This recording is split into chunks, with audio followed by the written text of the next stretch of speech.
It has been so big a difference for both of these teams when either Vulcan or Aphromoo are on one of these playmaking supports. And then you're left with, now that Leona and Nautilus are both off the table, yes, there's Tahm Kench. There is also Thresh, gives you some versatility and is kind of difficult if the Nautilus player knows the timings on the hooks, but definitely still an option. The hover over is also, finally, you know, Vulcan, one of the most memed on supports for him, for sure, is his Tahm Kench days. Looks like it is gonna be locked up as the duo to try and keep that Jinx safe. Exactly. They draft it along with the Jinx, who traditionally struggles if she's not able to drop the threat from the enemy team. Tahm Kench provides that escape mechanism that does not naturally exist in her kit. Now, FlyQuest, what are we going to do here? First half of the drafts have been heavily focused on jungle and bottom lane so far. Volibear has been banned away in the first couple of games, and now he's back and he's ready to go, and it's Jose Diodo that'll pilot that one in the jungle here in game number 3. And if we trend towards a similar way, then the early game power of Volibear is so dominant. This champion, not only can you smash most of these early skirmishes, but also once you get ult, looking for dives on the lanes that you can open up with your ganks. Very powerful pick right now.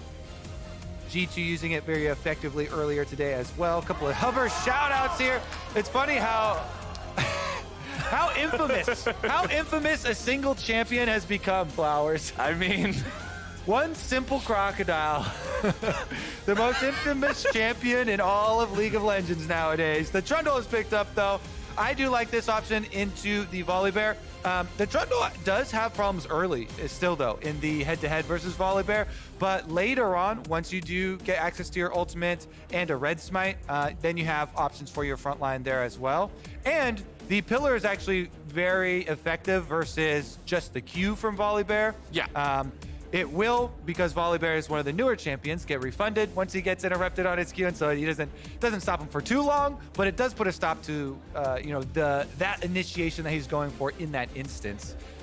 Of course, later on, Volibear will be able to jump over it with the ulti if it's placed too early in a team fight or something like that. But hey, shutting down Volibear early is the name of the game, because early and mid game is where that champion shines. Now, second half of the draft, it's all about solo lanes, because that's all that's left to pick. So Veigar banned out by Evil Geniuses. Ornn banned out from FlyQuest. We're going to get our first game in the series with no Ornn available. Corki, the other ban here from EG. They don't want to allow FlyQuest to pick that one, have the safety of that range in the mid lane if they're going to blind pick it, if they want to allow JoJo to have that last pick of the draft and go for the counter pick. Now, FlyQuest, what will their last ban be? Are they just going to leave the Victor up then? Because Victor looks really good here now. And it's like Victor, Syndra, Orianna, those three type of angles here for the control mages that are left. So I put the priority on the Victor, but and especially since you do have Trundle too, I feel like it's just so easy of a lock-in here for EG. Well, let's see if they agree with you. All right, 10 seconds left. I'm halfway there. You're getting all right.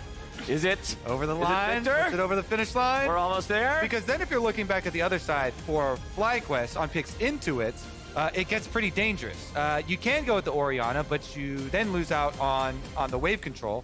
Or you could go for the Syndra and try and get your kill pressure at level 6, but also then it makes you really vulnerable. Syndra is definitely one of the champions that is actually still even susceptible to Trundle ganks.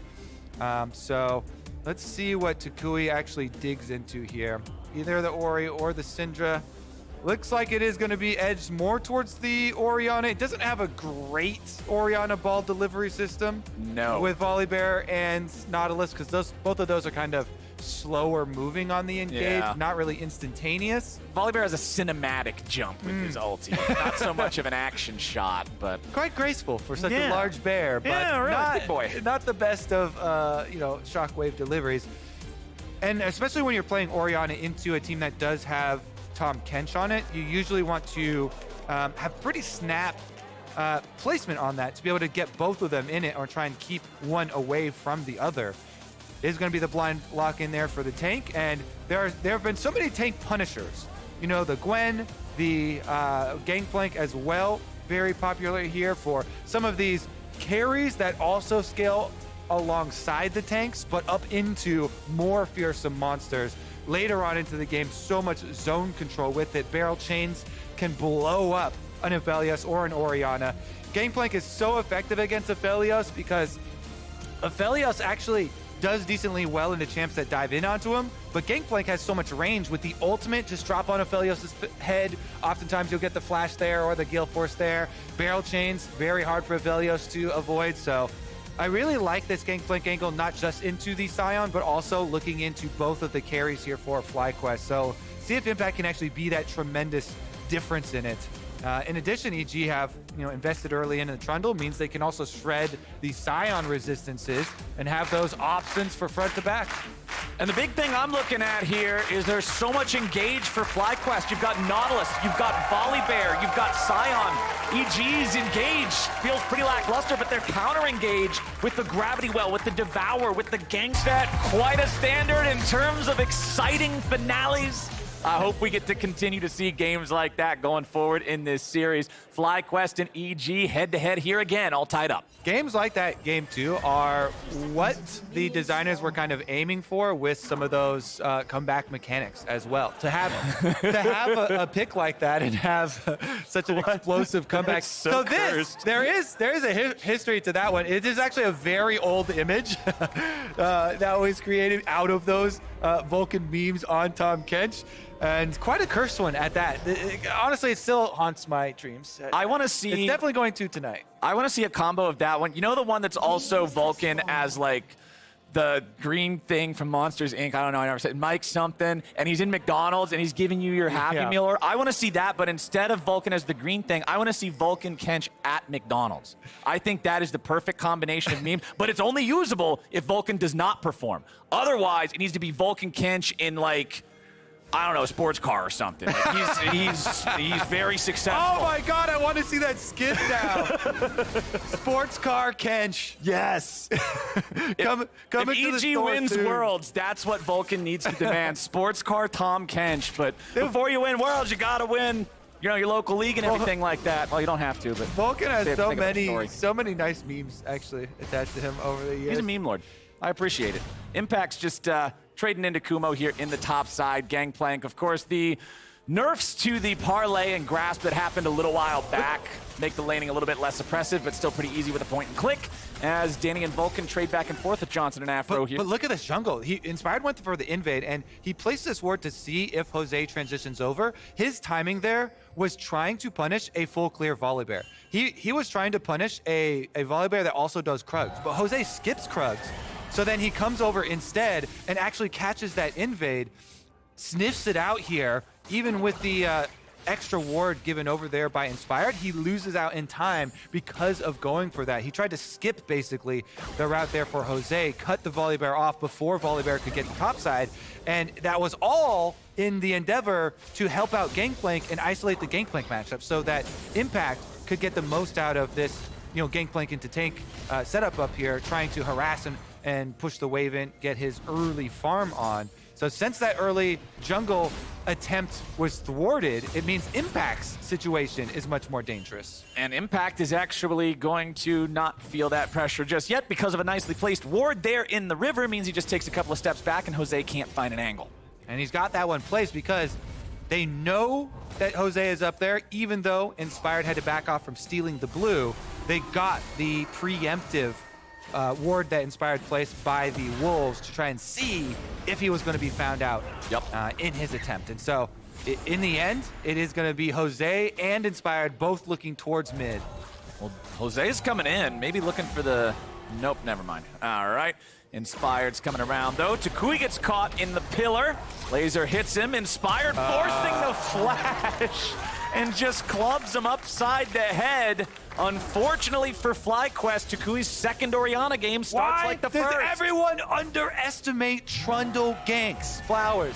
Everyone underestimates Trundle ganks. There's no respect on the pillar. The pillar of filth, Flowers. It's Put some respect on his name. He's the goddamn king of trolls. All right, you guys, you need to respect Trundle more. Kobe's going to get mad. I've seen so many people not respect Trundle ganks, but it's actually quite nuanced, especially if you watch Santorin. Santorin is definitely one of the best at it. You run into lane, you use your W speed to run at them. If they don't respect you, you get up towards them, you can get your Q slows on them, and then you pillar them after they flash. In that case, it wasn't even necessary, and Inspired was able to just pillar first and then flash follow afterwards for the bite. Now it's going to be junglers up on top lane. Round 2 here for another 2v2. All right, Inspired's coming up, but Jose Diodo is also here. Control ward in the brush. They knew that this could be a possibility. They were ready for it. Impact needs to step back. He just gets flash stunned. They were ready for it, and they still got. Okay, so you know what? Put some respect on Volibear. Put some respect on Volibear here. The junglers are just making these, the hubris of the solo laners punished over and over here. So this time around, Impact flash for fast there as Kumo and Jose both flash on him, and they get paid. Man, I like the fact that you use hubris there because it's technically defined as arrogance before the gods, and I think Volibear's a god, but I don't actually know 100% because I didn't read his lore. Looks pretty godlike to me, but yeah, also unsure on lore. I'm not a big lore reader. I'll say if you got a bear with that much lightning around him, though. And he walks on 2 feet. Normal bears don't walk on 2 feet, so he has to be some special kind of bear because of the feet. All you need to be a god is a few worshippers, though, so as long as we are the first. And I think that the entire, like, Tuki time spam, that counts. Everyone's groaning as 3 members are circling to Kui. Everyone's just groaning like, no, not Piranha's again, in please. the water. Everyone's ganking him all game long. Please, not again. This poor guy, man, he can't catch a break. They have his number. They're focused in on him. But he won't get found a second time here in the mid lane. Not just yet, at least. Vulcan's going to make his way back. Takui places the ward over the wall, which he will then be aware that there is a control ward placed down by his opponents. And that control ward is placed in such a spot that Takui is not able to auto-attack it over the wall, so he cannot clear it from a safe position over the terrain. Aframu's now going to come up, shadow him a little bit as Takui tries to shove in this wave. Jojo has to know that there are other FlyQuest players nearby. Aframu's not on map. Jose Diodo's not on map, and Takui's walking forward with half a health bar. Impact backing away as Kumo just goes in, slams him into the ground, and Kumo, Lumberjack Scion, just chops Impact down.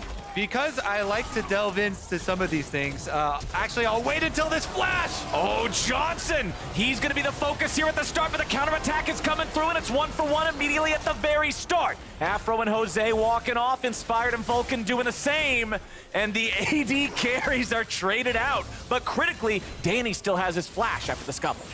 So, I love doing some research here on gods in League of Legends. Okay, what do you got? Turns out Volibear is one of the spirit gods, just one of them, and is given immense power by the belief of their followers. Let's see if he's got enough followers right now. If he's got enough power to fight off the Troll King and the Kench. Looks like he does. Yeah, he's cool. He's cool. It even says in the lore that Volibear's power waxes and wanes depending on how many followers he has at that moment, how many supporters he has. So you're saying the more Tuki, the more Tuki, the more power Jose has. All right, God ultimate. The frogs and the bears coming together to bring FlyQuest to play here in the bottom lane. Jose still has the ulti, and the ulti has been delivered. What time is it? It's not Tuki time. Jose Diodo goes down, and Danny goes up a kill. What I took away from that is that not enough people believed. Are you trying to turn Jose Diodo's Volibear game into one of them old Christmas movies where Santa doesn't have enough power because the children don't believe in him? The thunder's roar was not heard there. Let's get back to mid lane though, baby. Inspired was at the top of the charts there for a second. Love seeing junglers up there at the top of the FTX gold advantage. But meanwhile, mid lane here, Jojo back at his old BS in mid lane, honestly, Flowers. Yep. He's back on his laning runes on Victor, going so aggressively. Again, this man always goes with the airy, absolute focus, Scorch, Time Warp, Tonic, Minion Dematerializer, pushing in the other control mages, harassing harassing Takui over and over. And with the extra visitations that we've seen from jungle and from support towards mid lane, we get another big CS lead. And off of a mid lane that's pushing so heavily like that, you can take objectives like Dragon. Inspired just heads over. Trundle, very, very good at 1v1ing any of the neutral objectives. Heals a bunch after you take them as well, so can get right back into his normal route.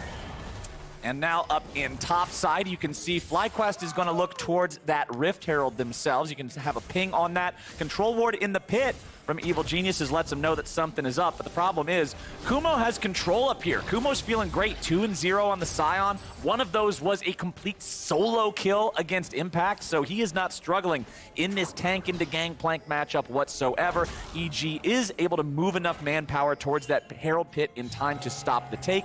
FlyQuest cannot grab that one yet, but Jose Dioto gonna pull Shelly out there again, but instead he just walks back up towards topside, places a control ward in that tri-brush. Vulcan throws out the tongue, but he doesn't find Afro Moo, and we're looking at Impact once again. Here come the tanks. Impact tries to get away. He summons up his own ulti, drops the barrels, can't stay alive long enough. Jose Dioto barely walks away. That was pretty freakish. Inspired wants to Come on, punish everybody him, gets one. It's Spider-Man rules. but is not going to find anything, and Volibear strikes again. All right, Jose gets another kill for Kumo. The killer Scion flowers, especially on top side when you get the early Warden's Mail, he upgrades already into the Frozen Heart. Oh. This is such an insanely early Frozen Heart. This man is going to be a monster tank for the side of FlyQuest. Only JoJo can put any threat on him already, and they're coming down to the Rift Herald fight. All right, Inspired's trying to take a bite out of Jose. Jose walking away, ults over the wall for safety. Kumo coming down to help now. Evil Geniuses have forced their opponents back. Will it be enough to earn the entirety of the Herald? Kumo's still ready to try to challenge for this. Vulcan's gonna hit the eyeball there. EG has everybody up here, so FlyQuest should not be able to contest this one. And there it is, Herald over to Evil Geniuses. So full neutral objective control so far here in this game. And I credit that one to the early recall of the bottom lane for EG. They got there first for the setup. While Kumo is strong, the chunk down onto Jose plus the early arrival of the Evil Geniuses bottom lane means they have the advantage. But now, Hook. Here we go. Afro Moose setting him up. Takui knocking him down. FlyQuest, 5 kills. Better late than never, baby. Even though the Evil Geniuses bottom lane went to the objective first, Afro Moo found a new objective, baby. Dead on with that hook, Flowers. Just nails JoJo. Afro Moo back at it again with his roam towards mid, trying to even it up for Takui. And now look, the CS evening back up for Takui as well. All those minions dying at the mid tower, helping out their Orianna here for FlyQuest, getting him back on track and clearing out the vision through the bottom river as well, so that Afro Moo can be opened up for roams in the future. And I like the fact that FlyQuest tried to steal away the enemy blue while the mid laner was dead. Unfortunately, Jose Dioto did not have a smite to be able to secure that one, so EG was able to go in and reclaim it. But at least for FlyQuest, it ends up on the Jinx instead of on the Victor for the wave clear there in mid lane. Back up in top side.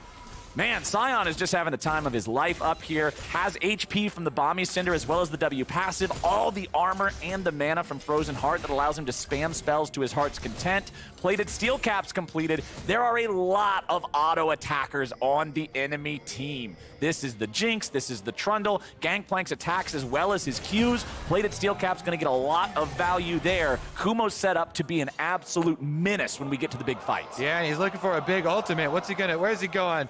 Hesitating. They wanted to make an ulti play on bottom side, but you see the minions pushed in at his tower. Means he's got to get back there pretty quickly. Decent amount of gold being lost.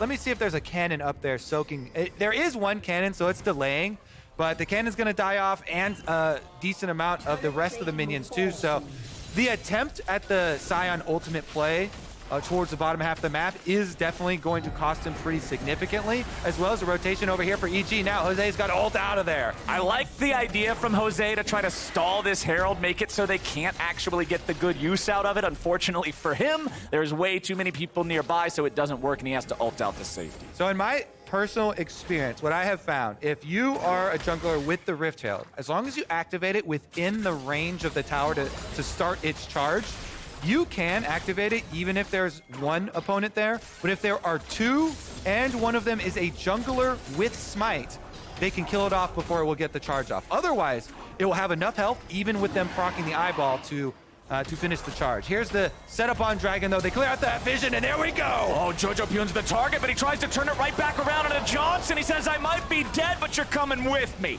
That's 1 for 1. Inspired, looking to go head-to-head with Jose Diodo down here in the bottom lane, as Takui is still here in the bottom part of the river, seeing if maybe there's anything that he can contribute. Afro with a re-engage, nice throws ult. the ulti down to Danny. Vulcan's gonna be tanking here with the front line. A big 3-man shockwave, but the follow-up isn't there, but Afro is. A dredge line goes in again, as Evil Geniuses retreat back to the turret once more. Kumo's coming around. Is Lumberjack Scion going to go in 1 versus 3? A little bit of a reach. Gonna hit Inspired a little bit here. Puts a little bit of pain on him. All right, hey, he delays him. They're gonna trade the top side though. So Gangplank, with all this time that Kumo has left lane, Impact has finished off the top tower, takes it down in advance. So that is first turret bonus for Evil Geniuses. Even though FlyQuest will get bottom turret as well as the Dragon, the first turret bonus going over to EG, Impact getting the solo gold on that top turret, as well as continuing to farm up and get the extra gold through his passive. 6-4, FlyQuest's up a couple hundred gold. They're gonna tie up the Drake count here by grabbing that second one 15.5 minutes in. Hextech Soul is what we get this time around. Very, very powerful soul if either one of the teams can get it, but of course the 1-to-1 Drake state means that is still pretty far away, even in a best case scenario for either side. Very, very close game we've got here, my friend. Definitely a close one. And I really like the Trinity Force on Gangplank. Even if you're facing double health stackers. So this game, I think it would be arguable you could go for Divine Sunder if you wanted to try and fight through the front line and make use of the percentage health. But Trinity Force, I love it because he's looking to barrel chain the back line and just win the game. With Trinity Force and with lethality, he can blow up either Orianna or Aphelios. And we talked in Champ Select about how great of a pick Gangplank is into those two carries, not even looking at the lane matchups and the tanks on the front side. Impact will have the power of the one-shot on his side. Yup, it turns the explosive barrels from the typical explosive barrel that you would see in a MOBA-style game to the explosive barrels that you would see in old FPS games, where if you stand by them and they explode, you just instantly get knocked out. That's the goal for Impact. Massive 4-digit crits later on in the game. We'll be looking to see if we can get them. But now, let's see. Vulcan, Danny, Inspired, trying to stay alive. Afromu's gonna die, but they did kill Vulcan too. It's 1 for 1. Inspired's gonna die to Jose, but Danny picks one back up onto Johnson. Impact is behind him. Jojo's coming around now too. 2 for 2 so far. Takui tries to get out. He's down to 100 HP and he's dead. Kumo falling back now. Evil Genius is picking up the extra man, picking up the turret. Danny's getting excited. The Chompers don't arm in time. And Jose gets away. Yeah, and we see the counter engage from EG Flowers. So many possibilities to turn these fights around. When they've got Impact's Gangplank ultimate slowing everyone off that initiation, even though FlyQuest get the flash out of Danny off the initial hook and hook in Vulcan, look at the collapse. They've got Teleport and Gangplank ultimate available from topside, and the mini-map you can see as Victor starts to head up. So here's the initiation. It's on to Tom Kench though, so even though they burst down Tom Kench, look at all this damage. It's a 1 for 1, and Jinx loves 1 for 1s. Because Danny gets excited. That move speed, he gets away from the Scion ultimate, and he gets in range to finish off the kill onto Aphelios. So even though their front line is traded out, then once Jojo walks his way up, he's got the advantage. Impact, barrel chain over the side, gets the slow and the chunk, allowing Jojo to flash forward with his Chaos Storm and finish off that kill. Nicely done. Evil Geniuses now going to take the very slight gold lead for themselves. Evil Geniuses, however, did not get that second Rift Herald. That's in possession of Jose Diodo and FlyQuest. We'll have 4 minutes to see what they want to do with it. FlyQuest need to remember, any of these team fights they go for, starting out with a 1 for 1 trade is very detrimental to them because Jinx gets so much power in the passive of this champion. getting excited turns the champion from honestly a mediocre AD carry into the hard carry that shows up in Arcane. It's like actually like Powder turning into Jinx is what the passive should be renamed to. Powder turning into Jinx? Dude, that's like old Urgot tier of names. Hyperkinetic position reverser or whatever that crap was called. I hated those names so much. I'm so glad. Yeah, well, we're workshopping it, you know. All right. Well, Arcane aside, we got 1 minute until the next Drake spawns. The gold, very close between the teams. Both sides could be able to find a way to win this one. I'm curious who's going to put priority on the setup first. It looks like Evil Geniuses will be the ones shoving out the wave, clearing out some of that vision, maintaining control over this bottom side river. You can see some assist me pings coming out from FlyQuest there in mid lane as Impact crashes the wave into the bot lane tier 1. The minions almost do enough damage to kill the thing. Look at Kumo's Not health, enough, 35 HP. But look at Kumo's health. He just blew a barrel up on Kumo. Could you tell me that? Nope. What's the diff? What happened there? I don't know what you're talking There was about. a little bit of corrupting potion damage, I think, left over at the end. Oh, here we go, ultimate. Oh, Impact is the target. He flashes away, trying to stay alive and survive this engage. FlyQuest used the Scion ultimate, but not that of the Volibear. Impact losing his flash means he'll have to be even more mindful of his positioning in the upcoming fight. Evil Genius is back into the mid lane, clearing out some of the vision from FlyQuest, getting the wave shoved up. Kumo doing the same thing in bottom side, pushing that wave past the river, getting that into Evil Genius's territory as EG heads into the river themselves. Now, they will have first control over the Drake pit. There's a barrel already placed inside of it. Jose Dioto trying to use the E there to scout a little bit. Afromu gets caught, but he gets away somehow. Impact does not need to finish it because Danny's got the aim. Danny says, I'll do it myself. Ultimate through on Jinx, finds the kill onto Afromu. The gold is in the correct place, and Dragon is the next target for EG. Should be their reward. FlyQuest starting to bleed here. A lot of objectives now going to get picked up from EG. And remember, Flowers, with the big differences in these teams, when you're the team with the better engage and frontline and health, you generally are going to need more advantages early. The team with the bigger damage here on EG has better scaling because damage does so much for you later on into the game. They have big AoEs, the big zoning ultimates from both the Victor as well as the Gangplank that apply to these team fights. And the threat of the damage from all of these members means that Volibear will eventually turn into paper here. They've actually double stacked on their Frozen Hearts. That was close. Shelly got her job done there. With her last breath. An honorable death. So double stacking on the Frozen Hearts is kind of interesting too because the aura does not stack. Still decent for the individual, but definitely less efficient. Afromu getting bursted down here though. Yeah, Afromu might be caught here again. Impact's gonna get the kill, but he will die in return. 1 for 1, but EG have lost their top laner. They'll take that trade. Jose Dioto trying to get away now. Inspired Vulcan, Danny working together. Nice zap. Wanted to Kui there, gonna find the slow. Jose Dioto steps up to keep his mid laner safe enough as Kumo runs into the middle of everybody. And now Scion's looking to buy some time. He'll get himself away, but Danny is finding more slows onto Takui, who gets himself out but has to use the flash. EG win the fight. Yep, they have to be very careful here, FlyQuest, because their frontliners without the Nautilus ultimate are a little bit slow moving on the engage. And so EG, you can see there, all you have to do is spread your carries so that they don't get grouped up and targeted with that ultimate, and they can easily then refocus fire down the front line and the tank. And you can see the advantages of the extra damage coming through. EG, let's see though. Bottom side, they don't have teleport. JoJo's is going to push in one more wave. Should be able to get off his recall. Don't overextend for that greed on the turret. Even though I know, Flowers, you'd love to be there for the local gold. Yep. And local gold on outer turrets is really big. Big part of the deal. It's not worth dying for at this stage in the game because you're going to give up too much for death your is worth team. more. Exactly, the other side of the map. So good job there. EG, they don't greed for the local gold. You still get the little bit of shared team gold for the kill from the minions. How do we feel about double Frozen Heart as Yeah, I talked about it a little bit before. Here, I talked about it before a little bit, and the auras don't stack, so it's obviously less efficient for the front line. So. I mean, obviously, if they're going to be at different points, right? Like if Jose Dioto is protecting his own carries and Kumo's in the back line, like you're able to make sure it's applied to everybody, but it still feels a little bit less efficient than what it could be. But hey, I'm not a pro player. Maybe it's the sauce. Maybe they need to just make sure they've got that debuff applied to everybody and slowing down the attack speed of Inspired, of Danny. And now mid lane, it's FlyQuest pushing up here. What can they find?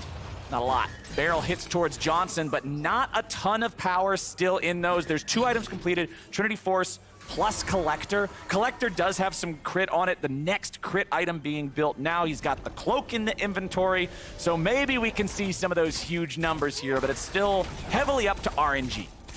Yeah, and you can tell, you know, he's worried about like barrel chains and Gangplank ultimate and long range from Victor, so getting the expensive crit item in a Bloodthirster for the extra safety there because he is a Felios, I would say is kind of a symptom of the problem that we went over in draft, where there's a lot of good answers that EG actually chose for themselves to be able to have very long range against Aphelios. You know, Victor and Gangplank are very good solo lane picks versus that AD carry, and he's trying to deal with those problems in game by buying the Bloodthirster shield for himself, and we'll see about the Infinity Edge coming through. Maybe he can get some big crits anyway and have some big performances here later on. Does have the Gale Force. I always love to see AD carries investing in Gale Force, looking for those plays. It lets you do flashy stuff. Kraken Slayer is boring. It makes every third bullet blue. That's it. Gale Force lets you do really cool stuff, execute somebody, go for a big play, flash out or something. It's way more exciting. I'm definitely more of a fan of the Gale Force here. Mid laners both having those Luden's Echoes for the maximum amount of damage they can get with their sporadic poke. Oh boy, we've got 40 seconds until our next Drake, Kobe. You think we're gonna get a fight for this one? I think that we should, because Evil Geniuses are set up to take over right now. If they get this dragon, it becomes really hard, because a Gangplank team with the dragon, the threat of a dragon soul, you know, being on soul points, if you get Gangplank anywhere near there setting up early, then look at those barrel chains. They're already critting for 1,000. It's so scary to ever face check into Gangplank teams, having to walk through the barrel chain possibilities from Fog of War and the ultimate slowing you down. So FlyQuest, I think, have a little bit of pressure on them, even though the gold is even here, because of the zoning, AoE, and damage that EG will have later on. And because Impact was left alone for so long, he's almost level 16 on this Gangplank, is going to be massive. Yep, scary FlyQuest, stuff. though, they still have some pretty good engage if they can coordinate it. You know, Nautilus ultimate, pinning people in place for the Scion Volibear to actually get on. Yes. Impact dropping a couple of barrels here. Blows him up onto Kumo, who takes a little bit of damage, but again, the Scions... Gale Force out already. Plenty of a damage sponge. Evil Genius is backing away. Kumo's ready to go in. Flash coming out from Vulcan. They've found Inspired, who now has to use his own flash to get away. But the FlyQuest engage machine has expired. Nice shockwave, but it's only onto 1, so not too nice after all. FlyQuest walking away from this one. Kumo's nearly dead. Evil Genius is still feeling pretty good. The only thing really hurting here is Jinx's mana bar. Hextech Drake, aggroed by Evil Geniuses. Jose can blast going in and try and ult out. He's got ult and flash to get out afterwards. He can just YOLO this, try and go for the steal. You only live once, Mr. Bear. Nope, it's secured by Inspired. And now we got a TP coming into the pit. Kumo's in there. Now he has to flash over the wall to get away as well. That was both Kumo's summoner spell. Yeah, I think that was very poor communication on the part of FlyQuest, because I think everybody else was on the page of, hey, Jose, blast going in, you have to ult out. Maybe you get it, maybe you don't. But just an ult cooldown for Volibear is not a big deal. Right. But committing both summoner spells, teleport and flash out there, definitely going to be painful for FlyQuest. A little bit too many resources used. Can they recover the situation, though? Attempting with these hooks here. Aframu had found one previously. Kumo nearly has his ultimate up again. Nice Aphelios ulti there for some damage onto Jojo and Vulcan. And now Jojo has to flash over the wall to get away from Kumo's ulti. Kumo's just saying, all right, see ya. He's going into the wild blue yonder. Danny's at about 500 HP, so he'll need to back away from Johnson, who does have green gun. So the extra range means extra threat.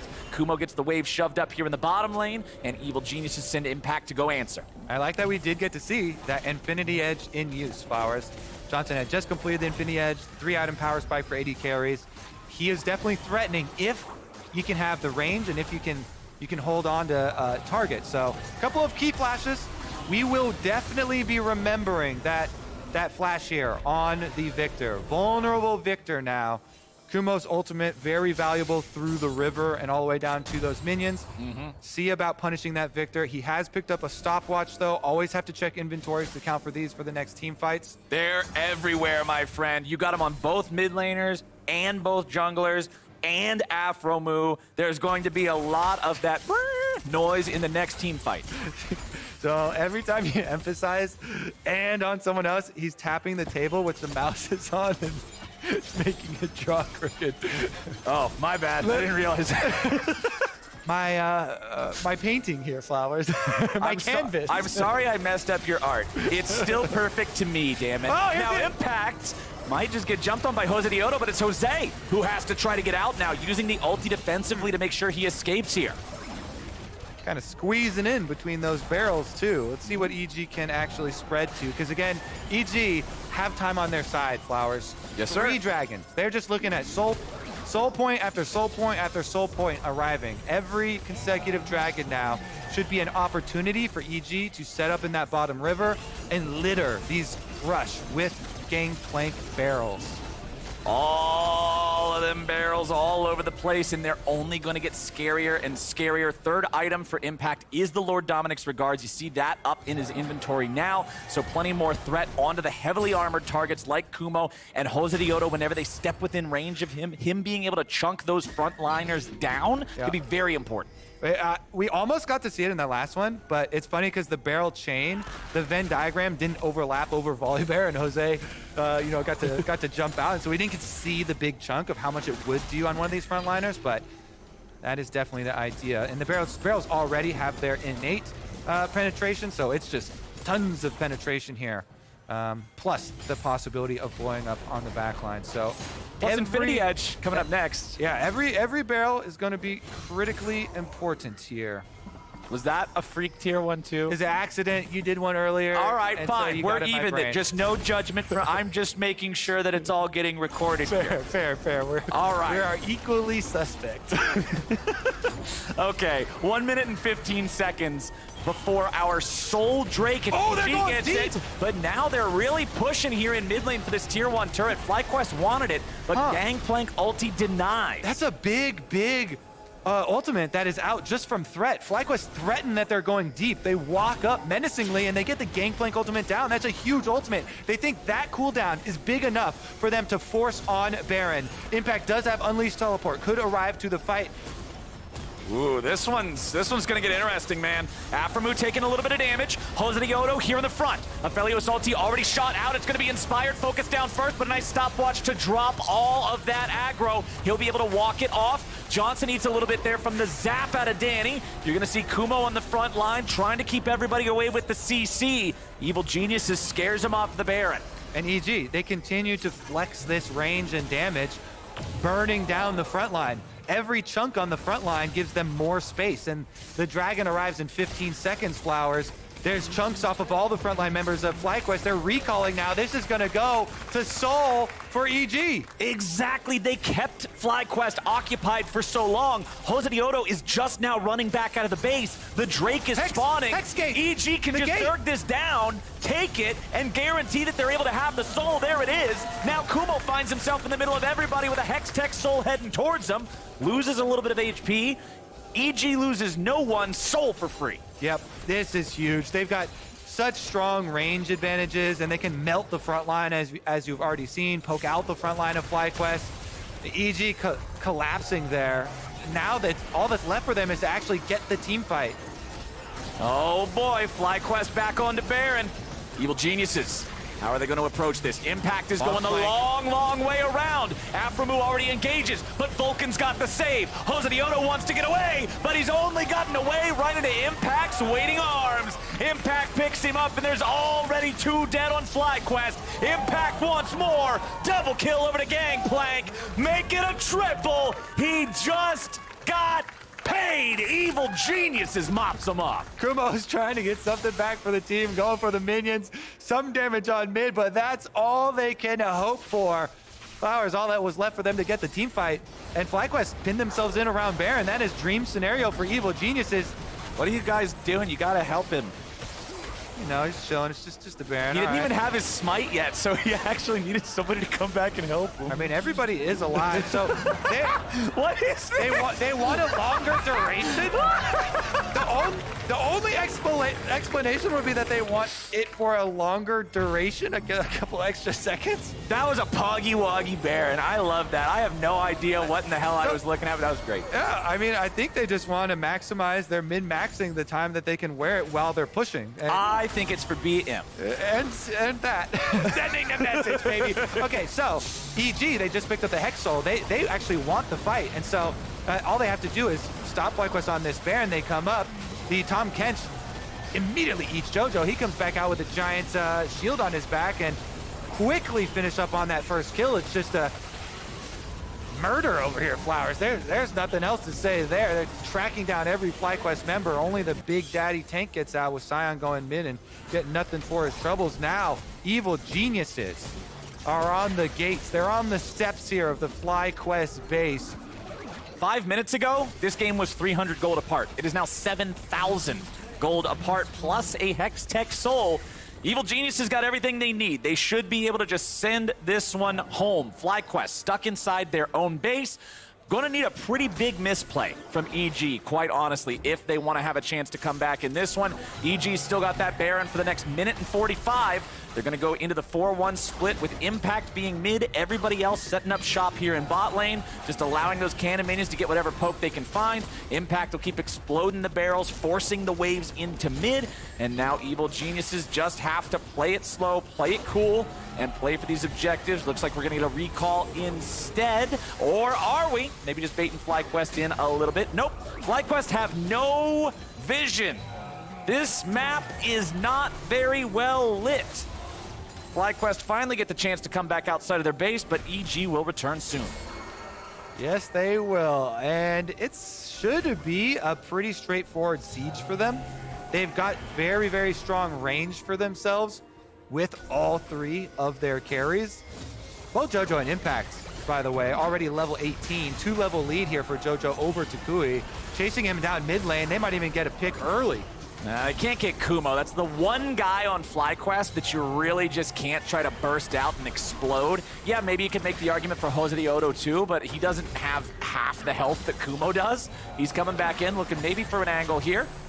EG backing themselves away. They don't have Impact here. He's in top side. He'll just continue putting in the work and dragging FlyQuest back towards their own base, allowing his men to move up in the mid lane.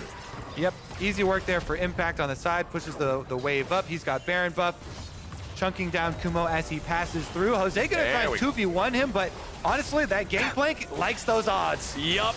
The barrels are starting to really hurt now. That inbuilt penetration as well as all the raw damage. You just saw it there. Crit for 1,700 on minion waves, and when it hit Kumo with the big crit, it even took off about 1,000 from him, thanks to all the armor penetration in the barrels. So Impact is 6 items. He is full build. He is a threat to anybody on FlyQuest, no matter what. And Kobe, what is that icon up there in the top left that we got about 1 minute and 15 seconds till? That would be Elder Dragon. Can we count? Can we keep counting from the last game? Yeah, sure, we can do that. Uh-oh. Okay, Jose survived. I mean, first. JoJo Oh, wait, flank. nope, never mind. JoJo's coming around. Shockwave's gonna stop him. Oh no, Takui is done for. Johnson is gone. I don't think we're gonna be counting too many more Elder Drakes at this pace. Hold on, wait, we got It's going for the wave. a TP coming in. Kumo's trying to cut the wave. Danny and Inspired gonna try to deal with him here a little bit. He wants to go unstoppable. Run, Sion, run! He gets another wave. He's gonna farm! There's another cannon that got ushered down mid lane as well as bottom lane getting pushed in though. So no stop to the EG train. Alrighty, EG knows both enemy carries are dead for 20 seconds. They know Sion is in their own base, and they know they got a minion wave through the bottom lane. Kumo will try to defend. Jose de Odo will try to defend. Try as they might, the game is done. Hosadioto will be the first to die. Kumo's gonna go down second, and the Nexus is next in line. Afromu can't do much to keep it protected, and Evil Geniuses, with a little bit of trundle dance in there at the very end of the game, take game 3. Nicely played out. Drafting themselves, Trundle armor shred, gangplank penetration, playing it slowly early on to scale up all of their damage. That game stayed the closest in gold for the longest time of the 3 that we've seen, but it really just felt like that incredible counter-engage potential, the zone control of EG, was impossible for FlyQuest to penetrate. And it's just another example in the long line of games that show that gold lies to you sometimes. You really need to take into account those team comps and the structure of those fights. Counter engage is correct. Gangplank Ultimate and Tom Kench enough to keep them safe until the overwhelming force from Evil Geniuses gets them game number 2. This means that Evil Geniuses are on series point versus FlyQuest. baby. This is an elimination match of playoffs, and EG already have their sights set on the next series. I mean, everybody was predicting EG on the desk at the top of the day. Of course, there were a couple 3-0s in there that have already been proved incorrect, but there were some 3-1s as well. Dash unofficially, and then Emily officially. So, There was already trash talk between Cloud9 and specifically Vulcan for Yeah. EG, so they were getting down to it. You know, they already had eyes for they the got next plans. one moving up. The Geniuses have plans, and they claim the lead in this series. So while they ready up for match point, we're heading over to the State Farm Analyst desk.